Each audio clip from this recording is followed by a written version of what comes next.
Tsunami വീട് പതുക്കെ പതുക്കെ അപ്രതീക്ഷിതമായിക്കൊണ്ടേയിരിക്കുന്നു. എല്ലാവരും മിറ്റുവിറക്കി അവരോട് ഇഷ്ടമുള്ള സ്ഥാനത്തോട്ട് പോകുന്നുണ്ട്. ഞാൻ MD തുളസി, വള്ളിക്കാവ്. 15 വർഷത്തിന് മുമ്പേ സുനാമി ഉണ്ടായിക്കഴിഞ്ഞപ്പോൾ ഗവൺമെൻറ് എല്ലാവർക്കും വീടും വസ്തുവും കൂടെ കൊടുത്തതാണ്. 15 വർഷത്തിന് ശേഷം അവർക്ക് ഈ സ്ഥലവും വീടും ക്രയവിക്രയം ചെയ്യാം എന്നുള്ള എഗ്രിമെൻ്റാണ് ആദ്യമേ കൊടുത്തുകൊണ്ടിരുന്നത്. ആ എഗ്രിമെൻറ്റും പ്രകാരം ഇവരിവിടെ താമസിക്കുമായിരുന്നു. പക്ഷേ ഇന്ന് ഈ വീടിൻ്റെ പരിതസ്ഥിതി നോക്ക്.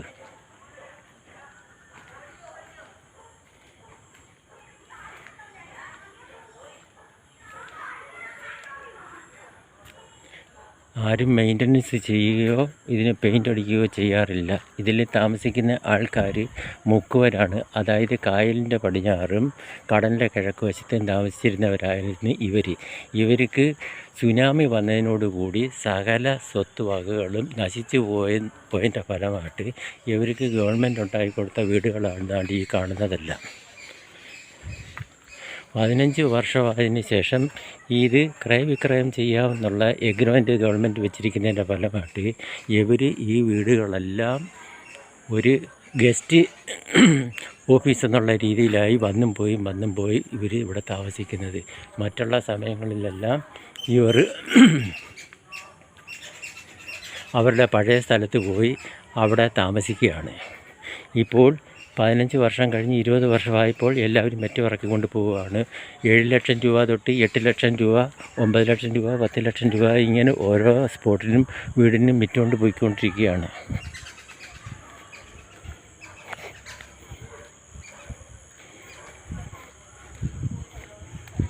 ഇത് സുനാമി വീട് വിറ്റതാണ്, ഒരാൾ വാങ്ങിച്ചതാണ്.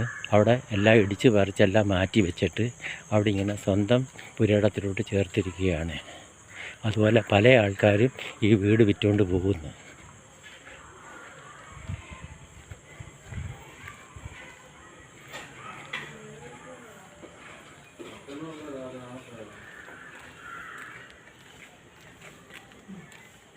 എന്താ നോക്കിക്കൊണ്ടിരിക്കുന്നത്?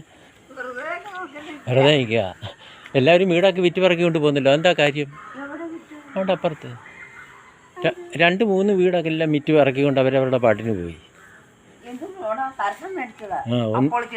ഒന്നും അതിൻ്റെ പുറത്ത് പിന്നെ നമ്മുടെ ബേക്കറിക്കാരൻ മേടിച്ച് ഒന്ന് ഇപ്പോൾ 2 എണ്ണം വിൽക്കാൻ കിടക്കുന്നു. എന്താ ഇങ്ങനെ വിൽക്കാനുള്ള കാര്യം?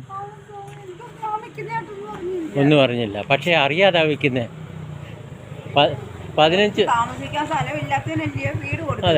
വർഷം 20 വർഷമായി കഴിയാൻ നേരത്ത് വിൽക്കാവുന്നതാണ്.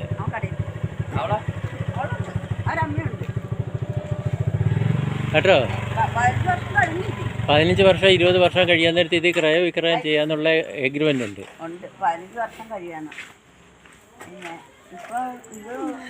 എന്താ ഈ സുനാമി വീടിനെ പറ്റിയുള്ള അഭിപ്രായം? എല്ലാവരും ഇതിനകത്ത് സ്ഥിരമായിട്ട് താമസിക്കുന്നുണ്ടോ? ഇല്ലയോ? ഇല്ല. എല്ലാവരും അതിനകത്ത് വാടകയ്ക്കും കൊടുത്തേപ്പോണ്ട് അവരവരുടെ സ്ഥലത്ത് തന്നെ പോവുക. എത്ര രൂപയ്ക്കാണ് വാടകയ്ക്ക് കൊടുത്തിരിക്കുന്നത്? 1000 രൂപ തൊട്ട് 2000 രൂപയ്ക്കാണ് വാടകയ്ക്ക് കൊടുത്തിരിക്കുന്നത്. ഇത്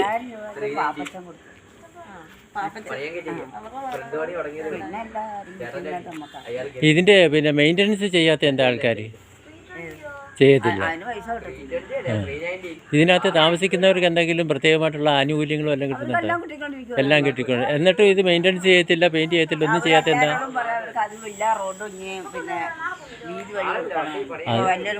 അപ്പോൾ ഗവൺമെൻറ് വന്ന് ചെയ്യണമെന്നുള്ള അഭിപ്രായമാണ്.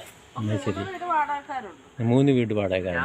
ഈ കോളനി മാത്രമല്ല, എല്ലാ കോളനിയിലും ഇതുപോലെ ആൾക്കാർ വാടകയ്ക്ക് കൊടുക്കുക. അവർ 10 ലക്ഷം തൊട്ട് 15 ലക്ഷം രൂപ വരെ വിറ്റോണ്ട് പോവുക. ആ, അപ്പോൾ ഇതിൻ്റെ അകത്ത് അഭിപ്രായം എന്തെങ്കിലും പറയാനുണ്ടോ? ശരി.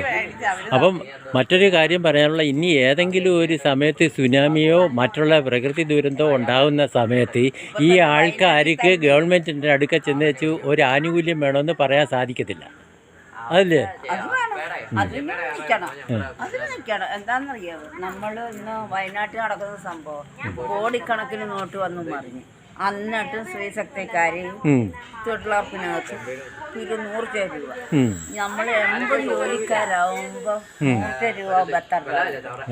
സർക്കാർ പറയുന്നു ഓണം ഘോഷിക്കണം, ഓണം ആഘോഷിക്കണ്ടെന്നാ പറയുന്നത്. പറയും. അതുപോലെ ഓണത്തിന്റെ ഒരു പരിപാടിയും വിശേഷപ്പെട്ട ഒരു കാര്യങ്ങളും മനുഷ്യൻ അംഗീകരിക്കാനൊക്കാത്ത ഒരു ദുഃഖത്തിന്റെ പുറത്താന്ന് സർക്കാർ പറയും.